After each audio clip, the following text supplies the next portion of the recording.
Bismillahirrahmanirrahim. Assalamualaikum Ustaz. Waalaikumsalam warahmatullah. Ana ingin bertanya bagaimana cara untuk mengetahui seorang ustaz yang kokoh manhaj dan akidahnya terkadang apa nih? Udah.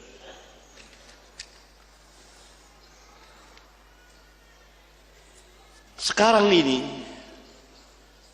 di pengajian-pengajian seperti ini agak sulit, kalau tidak mau dikatakan sangat sulit. Beda dengan pengajian di tahun 80-an. Beda. Bisa tahu. Kenapa? Karena yang menjadi asas dakwah saat itu manhaj dan akidah. Itu makanan keseharian setiap hari. Sehingga dengan izin Allah masuk dan secara mujmal, secara garis besar, para penuntut ilmu biasa, apalagi yang pelajar ilmiah, tahu kalau ada yang mengajar sesuatu berbeda, kontan otomatis, wah nggak beres. Tapi dia tidak bisa menyatakan dengan bahasa di hati, tahu. Karena ini menyinggung pelajaran yang dia terima ketika itu.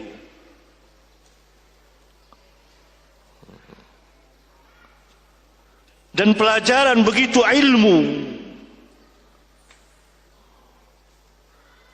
Dan yang bikin pengajian itu ustadznya langsung, bukan panitia-panitia pengajian yang orang-orang awam. Ada mantan ini, ada mantan itu, langsung bikin jadi panitia pengajian, lebih alim dari ustadznya. Ntar pengajiannya ini bahasnya tidak ada manhaj dan akidah, atau berkurang, kalau tidak mau dikatakan berkurang jauh. Karena itu kesulitan seperti ini. Dulu enggak sulit para pelajar itu, karena setiap hari dicekoki. Tahu dicekoki nggak? Manhaj dan akidah yang memang menjadi asas. Tidak berarti pelajaran lain tidak. Belajar toharah, salat, ila akhirih. Tapi asas manhaj dan akidah yang benar. Dan yang ngurus pengajian ustadznya itu, yang nentukan ustadznya itu, atau pelajar ilmiah yang dia perintahkan, yang betul-betul anak pelajar. Antum lihat sekarang entah berapa banyak panitia-panitia pengajian di Bandung ini saja. Dulu Bandung nggak ada yang tengok, kurang tengok. Sekarang 2017 saya baru dengar banyak betul panitia pengajian. Ada panitia pengajian ini namanya, ada pengajian namanya ini. Ini orang-orang mana? Nggak jelas manhajnya, ilmunya.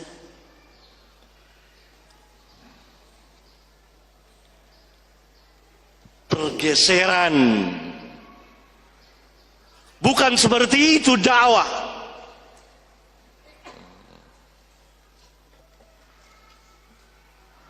Harus orang-orang yang kuat, yang berilmu.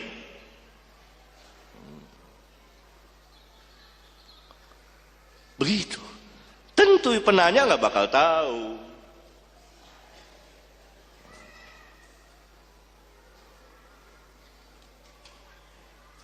Harus manhaj dan akidah itu. Itu asas diajarkan kaum muslimin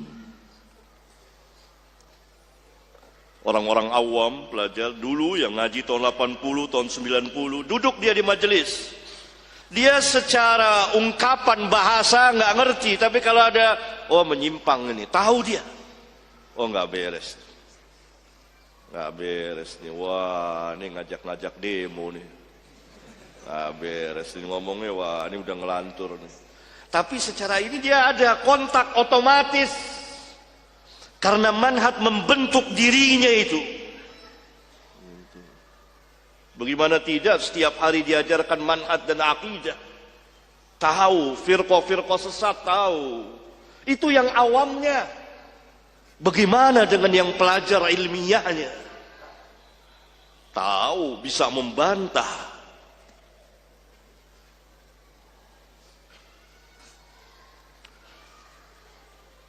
Tapi sekarang biasa, karena tidak tahu.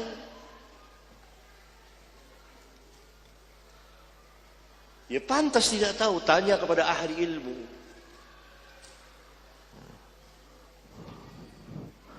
Asas dakwah salafiyah itu manhaj dan akidah.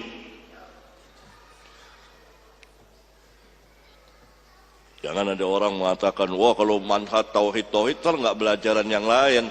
Ini orang baper. Belajar mas, belajar, belajar semua belajar, ada pelajar ilmiah. Tapi ini asas nggak boleh ditinggalkan.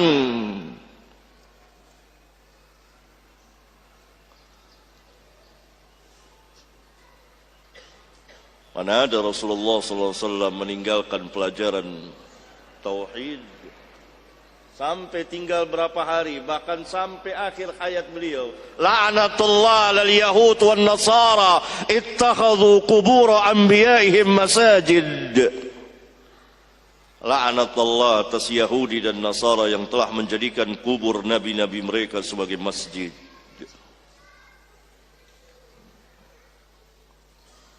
Panitia-panitia pengajian ngaji. Wah, ini banyak ini. Ada Jakarta mengaji, ini mengaji, ini ngajinya udah lama, udah tahun 80-an udah ngaji, nggak usah disebut ngaji lagi. Bikin semuanya. Apa ini? Orang. Ya, antum tahu kan? Ini orang-orang awam nggak ngerti apa-apa, tidak ngerti manhaj, tidak ngerti akidah, harus belajar dulu. Ada mantan, macam-macam lah. Antum mungkin lebih tahu dari saya. Bikin jadi panitia pengajian. Padahal dia sendiri nggak tahu din, nggak tahu agama, hanya modal semangat. Dulu tidak seperti itu, harus belajar. Harus yang ngerti, berilmu. Bikin pengajian apa nih kita? Dulu masa sulit. Gak ada orang awam baru tobat langsung jadi. Gak ada. Itu diantara penyebabnya. Gak tahu pasti. Pasti gak tahu. Karena manhaj dan akidah belum tertanam.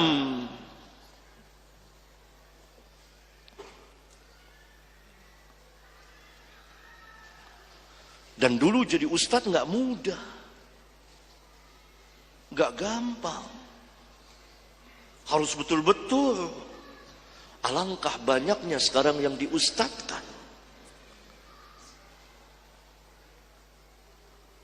Baru ngaji sebentar, tahu-tahu di kejauhan sudah dipanggil ustaz.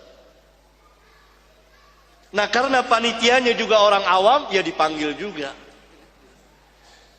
Bertemulah kejahilan dengan kejahilan. Dan ini tidak benar. Karena itu kesian nanti yang baru ngaji, nggak tahu dia tentang manhaj dan akidah, nggak tahu. Dan dia bisa duduk di mana saja. Karena itu ketika tampil sebagian duat yang mengatasnamakan sunnah terpengaruh. Atau orang-orang yang pintar ngomong dari kaum Jahmiyah terpengaruh. atau nanti masuk manhaj madhab, boleh-boleh saja.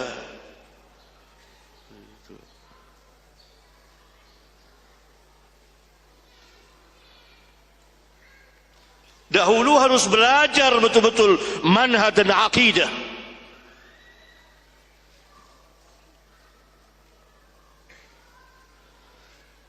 Syekhul Islam Ibn Taimiyah oleh Allah Ta'ala, jam berapa?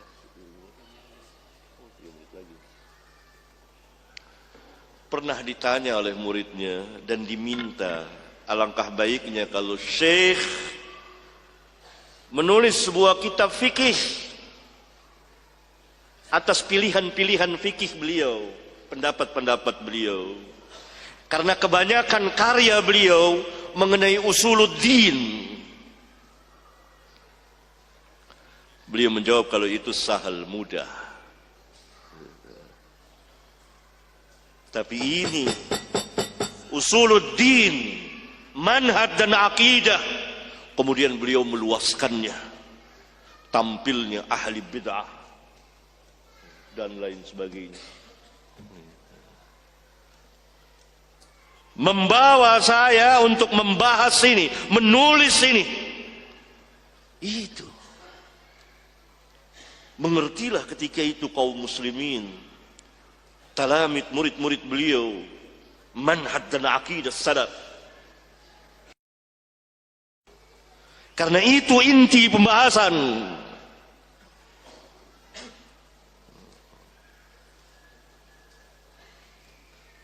Begitulah. Saya menasihati sebagian panitia-panitia pengajian, mengaji, belajar untuk diri antum. Qu anfusakum wa ahlikum nar. Allah tidak perintahkan antum untuk ngatur-ngatur pengajian. Tapi sebagian manusia ntar nuduh saya ngatur-ngatur pengajian. Ini baper yang kedua. Sampai di sini. Karena saya ada pengalaman sedikit tentang ini. Sehingga saya ada di dalamnya dan saya tahu persis dakwah itu, insyaallah taala.